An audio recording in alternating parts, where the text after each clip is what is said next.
And right now, we're crossing over to go and reason with the Honorable Ras Mubarak. But hear this. Early this morning, I went on the internet and I saw a video, of the journey so far. Michael, if you're ready, I want you to show the people them the journey so far, from Ghana, to Togo, from Togo to Benin to Nigeria, up like that to Congo right now. Hey. Michael, if you're ready, let's show the people them where I go on. Let's show them where I go on.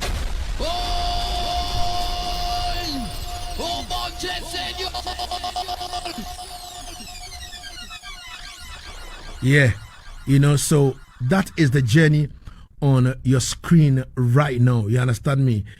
From Nigeria to Cameroon, straight up, and then we move on just like that through the thick and thing, through the cities and all that to Equatorial Guinea. You understand me? Yeah, man. And all that, Oh my God, oh my God, oh my God, oh my God, to Gabon, you understand me? Just like that, all by the sea, along the sea and all that, you see me? To Congo, you understand me? And all these things, you see me? And then to Congo, Brazzaville, straight away to Congo, Kinshasa, right now. Ladies and gentlemen, trust me, this is the Trans-Africa tourism and unity campaign, Visa-Free Africa road trip across 39 African countries. You understand me? And it started on the 18th of August 2025. Listen, I am so happy. I just don't know, but I am so happy. You understand me? And let's cross over, you understand me, to the Honorable Ras Mubarak and ask him, so far so good. How has the journey been like? Honorable. Greetings, Skin Legacy. Blessed Honorable. greetings from the land of Patrice Lumumba. We are currently in the Democratic Republic of Congo, Kinshasa, to be precise. And I tell you what, I'm so blessed. Wow. That we finally got to the land of Patrice Lumumba, a great African. Wow. And indeed a man who has inspired us greatly, to embark on this Pan-African journey. Mm-hmm. And it's been quite exciting. It's been revealing, it's been very interesting. And one thing is clear in all of the places we've been to. Mm-hmm. Africans love their African brothers and sisters. Wow. The reception from Togo through to Benin to Lagos in Nigeria and Abuja and Calabar and Fum into Cameroon, Yaoundé, oh my goodness, Douala. When we go to there's a place called Kumba, Cameroon. Mm-hmm. Guess what? The same way they also produce cocoa. Wow. And the same way we undertake our cocoa production in Ghana is the same way they do it. They dry it up. I mean, it's so interesting. Wow. And the similarities of the food, etc. From Cameroon, as you have told listeners, we're in Equatorial Guinea. My goodness, Africa has really got a lot to show to the world. And this is we're in the city of Bata, mm-hmm. and Mongomo, one of the exciting countries around the world that I have been through. Sanitation, pardon me, I mean, their sanitation level is up to speed, mm-hmm. And it is something that countries like Ghana can learn from in terms of keeping our cities and towns and villages very clean. I was so impressed with what I saw in Equatorial Guinea. The roads are world class, and probably the time has come for Africans to spend their money more in Africa, mm-hmm. exploring African cities and towns instead of sending these monies to Europe and North America. Mm-hmm. Mm-hmm. From Equatorial Guinea, guess what? We were in Gabon. And for me, as a Pan-African, as a disciple of Nkrumah, one of the things I enjoyed seeing in Gabon was their flags. I mean, they were so proud to have their flags in their vehicles. In almost every village we drove by, we saw the hoisting of a Gabonese flag.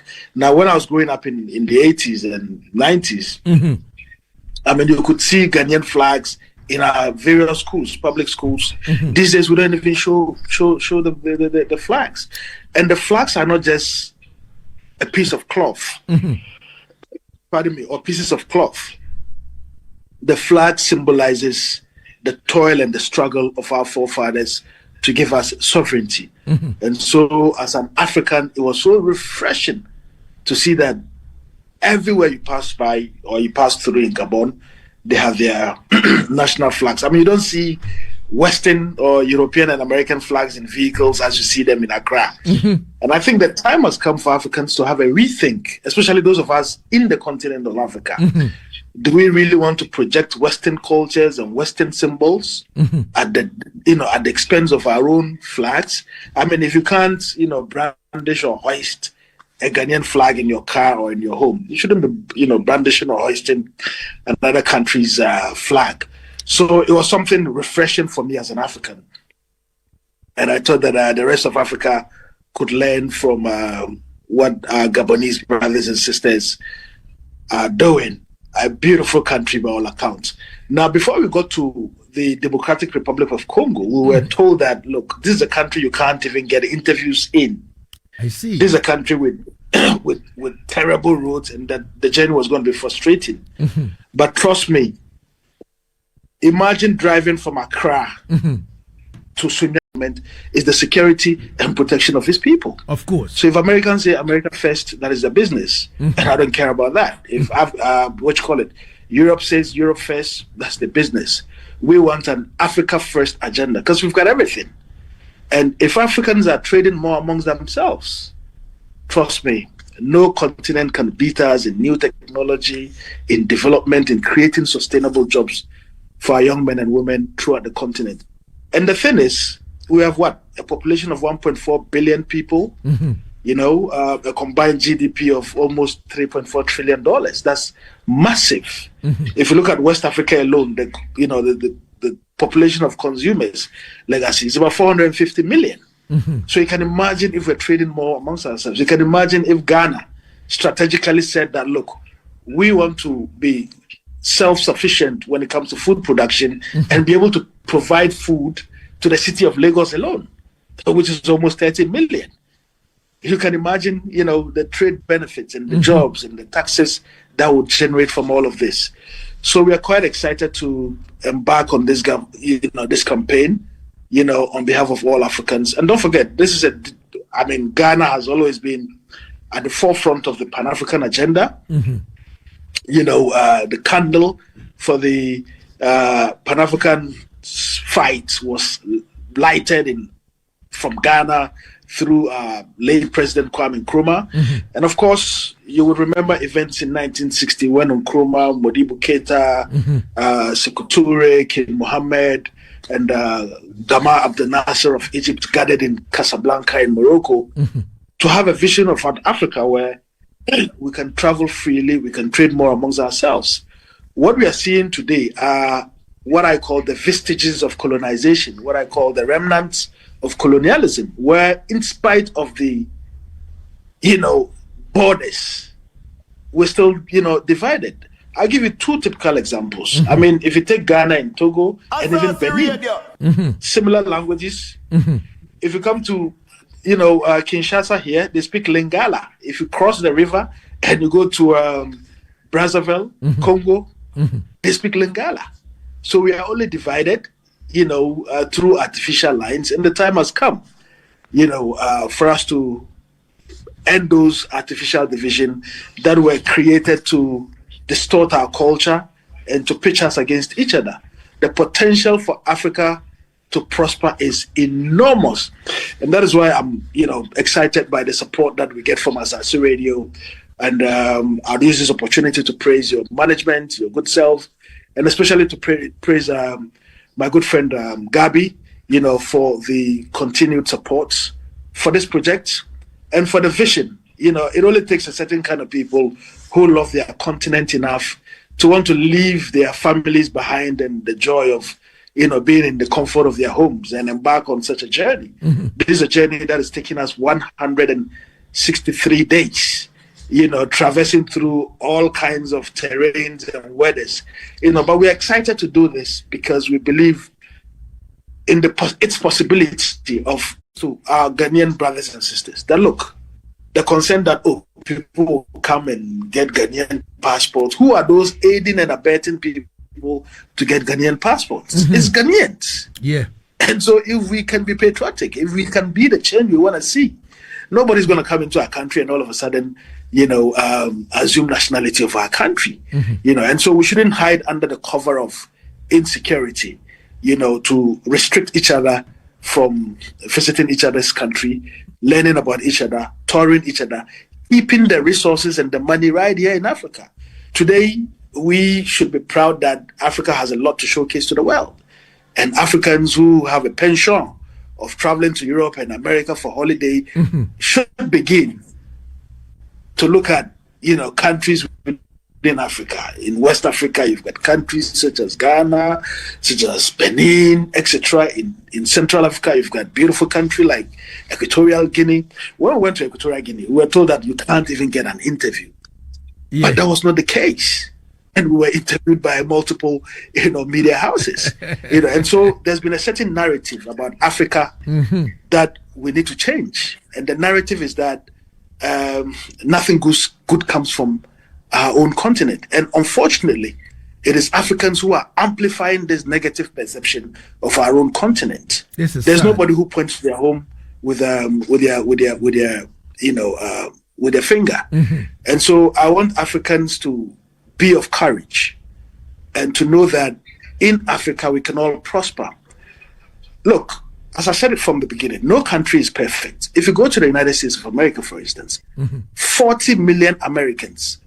Legacy, read my lips. Not 4,000, not 400, not 4 million.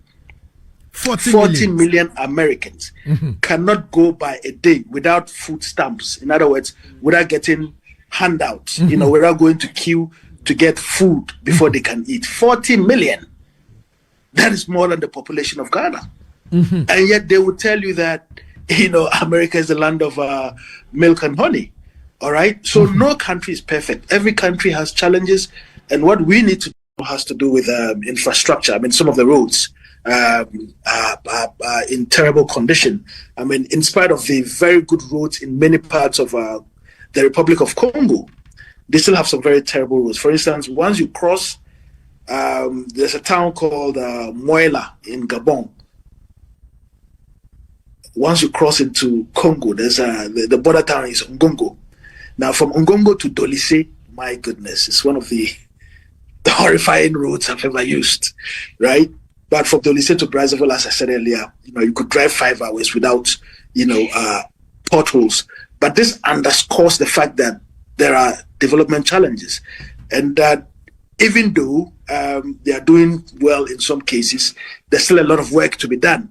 It's just like our own country. There are places you'd go to, and the roads are an eyesore. And if we want a prosperous Africa, then we need to rapidly work on improving infrastructure, and not just roads, but also rail. To make it easier for our people to be able to travel and to transport goods, etc. All right. So about the extortion at the various borders that we've been hearing a lot. Yes. Respect of the extortion. I mean, it's everywhere. So the word extortion has some kind of negative connotation. Yeah. They don't demand it, but they find a finer way of saying that. Oh, Charlie, we are here. We've been keeping guard. Is there any water you brought for us from Ghana? Stuff like Ghana, that. your boys no chop. Your boys no chop. It is stuff like that we have encountered, except for a minor issue in Benin.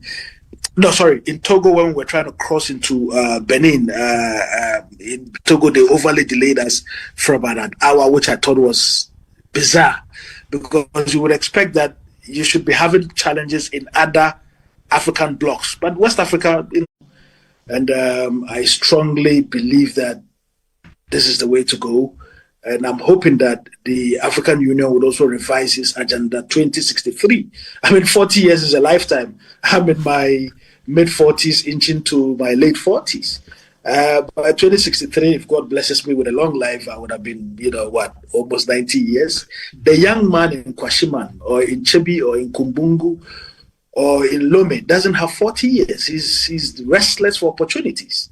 And this is the time to create those opportunities for them so that the devil doesn't find, work for them. We need to fend off any, chance at anarchy on our great continent. And I've said it time and again that, look, Africa has everything, the resources, the wealth to build sustainable jobs are here in Africa, especially if we are, if you are encouraging intra-African travel. You can imagine the jobs it would create, the revenue it would generate for building more roads, more schools, more hospitals. So we just have to do what we have to do as Africans, to be patriotic. It takes patriots like Gabi to do, the Africa Prosperity Network. It takes patriots. It took patriots like Nkrumah, Lumumba, etc., to make sacrifices. And some paid with their lives, for their country. Imagine what Patrice Lumumba went through in this country. And what was his crime?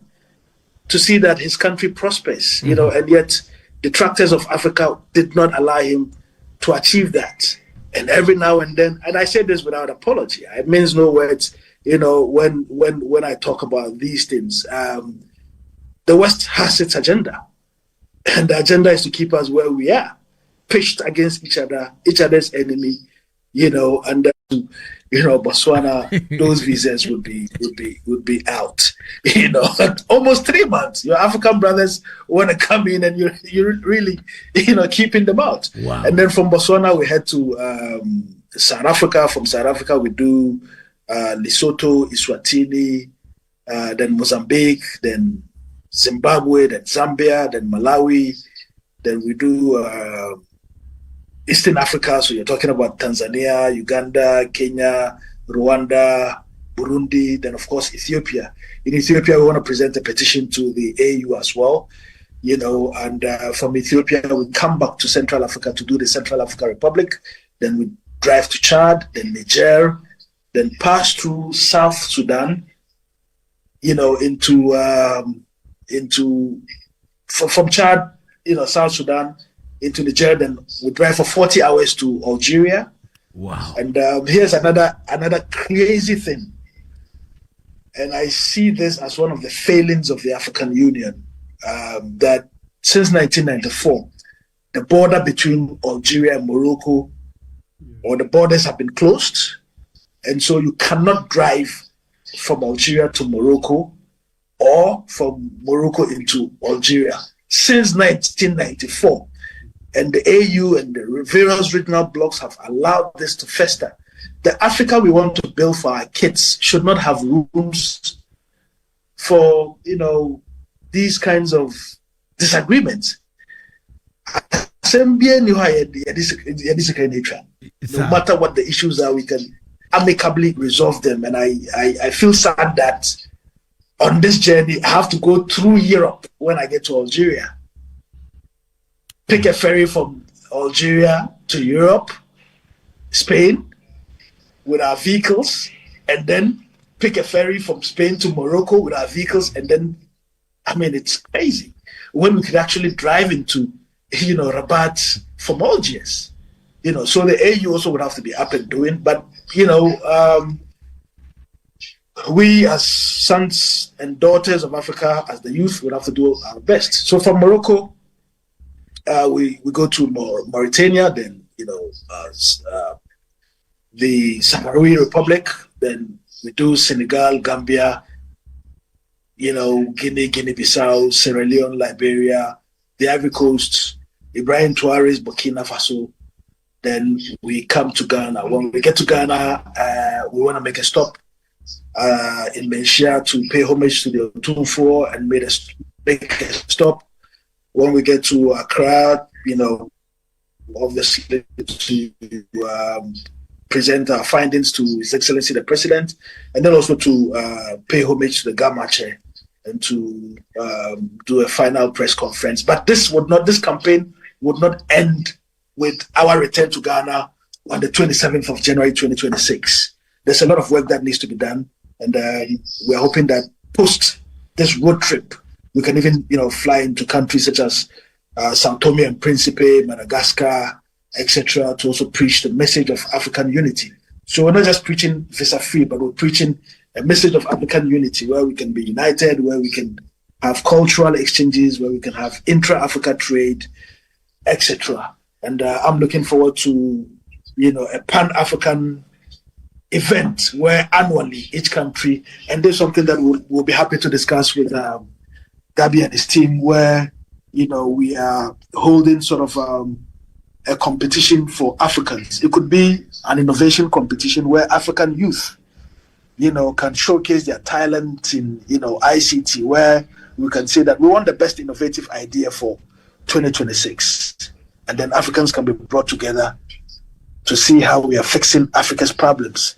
We can even do a, cooking competition, bring Africans together. These are all things that would be geared towards, uniting our great continent and unearthing the, talent in Africa. So there's a lot of work to be done post this road journey. All right. Honorable, I see that you have a lot on your plate, and I don't want to take too much of your time. I would like to say thank you so much for your time and space. And then from time to time, we will catch up with you to, take updates in terms of what is happening on the road. I would like to say thank you for your time. Thank you very much indeed, Legacy. We would be happy to give you regular updates. Don't forget, Asaase Radio is an official media partner already. So anytime, wherever we are, we'll be happy to give you updates. But let me use the opportunity to say a happy birthday to two of our team members who incidentally are celebrating their birthdays today. Mohammed Seydou Bashir and Francis Apia. Francis is the only Francophone speaking member of our team. So his being on the journey is very invaluable, and we wish them, the very best. It's interesting that they are celebrating their birthdays away from home, even though Kinshasa is also home. So thank you very much, and God bless Africa. All right. Respect, Honorable Ras Mubarak. Maestro says the network is not promising at all. Greetings to one and all. And then Razion GH says, Ghana, anytime rain falls, network, has become our headache. It is not easy.